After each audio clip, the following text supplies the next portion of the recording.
Good morning বন্ধুরা, কেমন আছো তোমরা সবাই? আশা করি ভগবানের আশীর্বাদে তোমরা সবাই খুব ভালো আছো। আমরাও সবাই খুব ভালো আছি শারীরিকভাবে, কিন্তু আমার মনটা একটু খারাপ। তার কারণ হলো এই প্রচণ্ড বৃষ্টিতে আমার গাছগুলোর অবস্থা যথেষ্ট খারাপ হয়ে গেছে। মানে কি বলবো, দেখো সব হেলে পড়েছে। কিভাবে হেলে তো পড়েছেই, উপরন্ত টবের মধ্যে এত পরিমাণ জল, জানি না আমার গাছগুলো কিভাবে বাঁচবে, আদৌ বাঁচবে কি না। তারপর দেখো একটা টব পড়ে গিয়ে ভেঙে কি অবস্থা।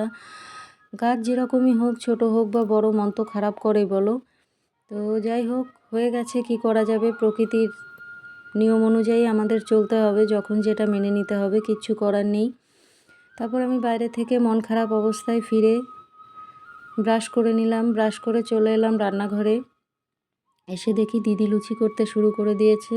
তো দিদি লুচি করছে, এরপর আমি ঘুগনিটা গরম করে নেব। তো তারপর ঝাড়ু দেব, অনেক কাজ রয়েছে। তার মধ্যে বৃষ্টিতে সারা বারান্দা ঘর জল স্যাঁতস্যাঁত করছে, মানে খুব খারাপ অবস্থা। দেখো এখনও কন্টিনিউ বাইরে বৃষ্টি পড়েই যাচ্ছে, থামার কোনো নাম নেই। তো তার মধ্যেই আমি চলে এলাম ঘরটা ঝাড়ু দিতে। তো ঘরে মিনি ভীষণ পরিমাণ ডিস্টার্ব করছে, যদিও ডিস্টার্ব না, এটা ওর খেলা, ও প্রত্যেক সময়ই করে। আমার হাতে ঝাড়ু দেখলেই ওর শুরু হয়ে যায়। যত রাজ্যের খেলা ওই ঝাড়ু পেলেই হয়েছে, মানে ওর কাছে এটা খুব আনন্দের। জানি না কেন হবে, ওর কোনো কিছু ব্যাপার আমরা বুঝি না হয়তো। তো তারপর আমি চলে এলাম এই বেড কভারটা চেঞ্জ করার জন্য। যদিও ধুয়ে দেওয়া যাবে না, তবুও তুলে রাখবো, পরে যখন রোদ হবে তখনই ধুয়ে দেব। তো বেড কভারটা চেঞ্জ করছি, করতে করতে আরাধ্যার একটা খেলা দেখছি। খেলা ঠিক না, ও একটু মজা করছে। মুখের মধ্যে একটা টিস্যু চিপকে নিয়েছে ভিজিয়ে, তারপর বলছে আমি ফেসিয়াল করছি। দেখো মা, আমি কি ফেসিয়াল টিস্যু কি বলে আমি তো জানি না, ওরা বুঝে গেছে এইসব। তো যাই হোক, আমি হাসছি ওই পাগলামি দেখে।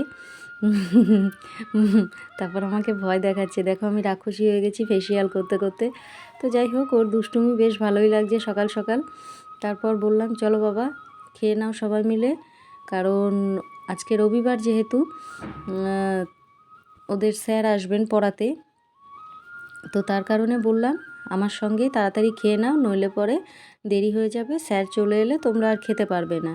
তো দেখলাম দুইজনে খুব সোনা বাচ্চার মতো মানে এসে আমার সঙ্গে খেয়ে নিল।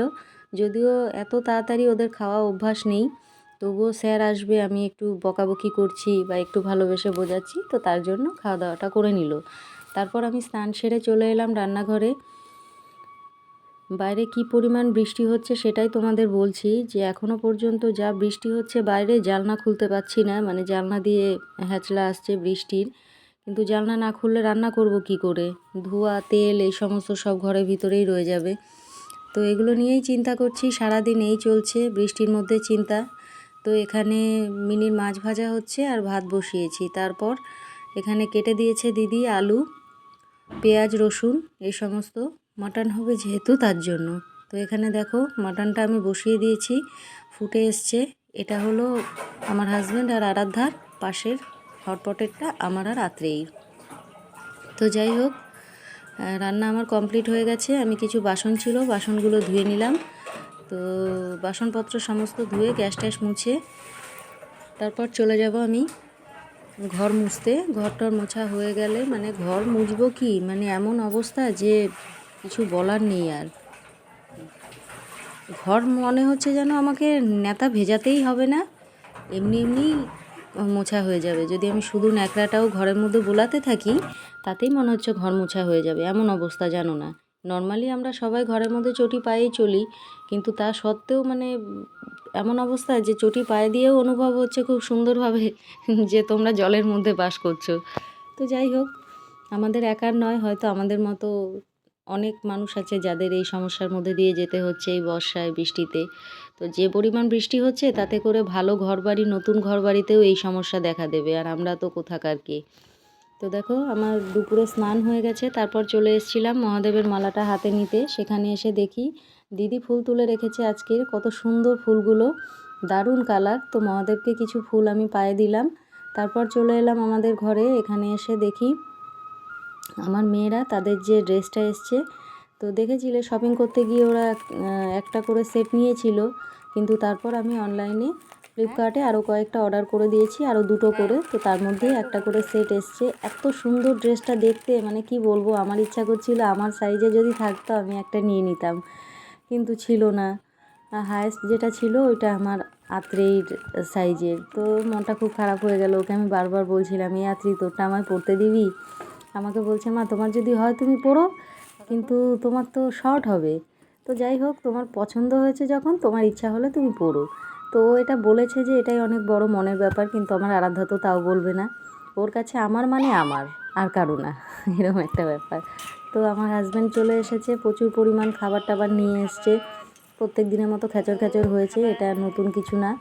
তো তারপর আমরা বসে গেছি খাবার খেতে। আজকে রান্না কী কী ছিল তোমরা দেখেছো। এক্সট্রা যেটা ছিল আমার বলা হয়নি, সেটা হলো একটু শাক ছিল গতকালের, লাল শাক। তো সেটাই এক্সট্রা। আর দিদির জন্য তো মাছ ছিলই, মাছ ছিল, ডাল ছিল, এই সমস্ত দিয়ে দিদি খেয়ে নিল।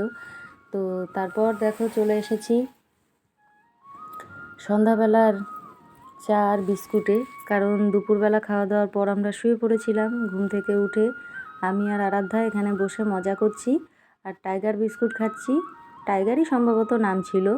টাইগার বিস্কুট খাচ্ছি লাল চায়ে ভিজিয়ে।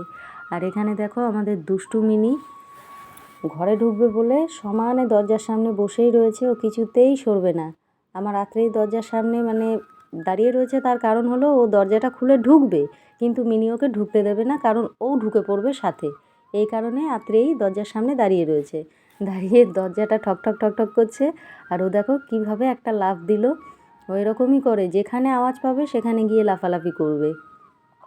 তো সেটাই দেখছিলাম, হাসাহাসি করছিলাম। তারপর আমরা চলে এলাম রেডি হতে। তো আমরা রেডি হয়ে গেছি, কিছু ভিডিও শ্যুট করার ছিল, সেগুলোই করব, তার জন্যই রেডি হয়েছি। তো আমার বরমশাই দেখো বসে আছে। ও আজকে মানে ও ঠিকঠাক সময়ে রেডি হয়ে গেছে। জানি না কি করে হলো।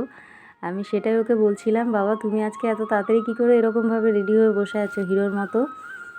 আমার হাজব্যান্ড ব্ল্যাক কালার পরলে আমার এত ভালো লাগে, যদি ওর ব্ল্যাক কালারটা বেশি পছন্দ। ওর সমস্ত কিছু, এতগুলো জিন্সের প্যান্ট, ও যত প্যান্ট কিনবে সমস্তটা ব্ল্যাক। তো যাই হোক, সুন্দরী বর আমার। তারপর দেখো আমরা আমাদের যে ঘরটায় শ্যুট হয় সেই ঘরটায় যাচ্ছি। এখানে মিনি আমার আঁচল ধরে টানছে। তো ওকেই বলছিলাম, মিনি ছাড় ছাড় ছাড়, ও কে শোনে কার কথা। তারপর ফাইনালি ওকে কোলে তুলে নিয়ে ওই ঘরে গেলাম। তারপর আমাদের ভিডিও কমপ্লিট হয়ে গেছে। এখানে আমি আমার সমস্ত গয়না চুড়ি যা যা ছিল সেগুলো খুলে রাখছি। আর দেখো তার মাঝখানে ও ঢুকে পড়েছে। ও কিছুতেই শুনবে না, দুষ্টুমি করেই যাবে। তো আমিও ওর সঙ্গে একটু দুষ্টুমি করে নিলাম। ওকে একটু, ও আমার হাত ধরে খামচাখামচি করছে, আমিও ওকে একটু খামচে দিলাম বলতে একটু কী বলবো ওটাকে, ওর সঙ্গে একটু দুষ্টুমি করলাম, একটু ঠাই করে একটা চড় মারলাম, এইসব করলাম। তো তারপর চলে এসেছি রাতের খাওয়া দাওয়া করতে। তো দেখেছো হয়তো আজকে আমার থালায় একটু মুড়ি আছে, একটু ভাত আছে। তার কারণ হলো আজকে একটু ভাতটা কম পড়েছিল, তো সেই কারণে আমি একটু মুড়ি মিশিয়ে নিয়েছি। যদিও আমি মুড়ি খেতে সেইভাবে পছন্দ করি না, আর এইভাবে কোনো তরি তরকারি দিয়ে তো খাইই না, কিন্তু কোনো অসুবিধা নেই, ভুল আমার, অ্যাডজাস্ট আমাকেই করতে হবে। অন্যের হলেও আমাকে অ্যাডজাস্ট করতে হবে, এটাই সংসার। তো যাই হোক, আমাদের খাওয়া দাওয়া কমপ্লিট হয়ে গেছে বন্ধুরা। গুড নাইট, সবাই ভালো থেকো, সুস্থ থেকো।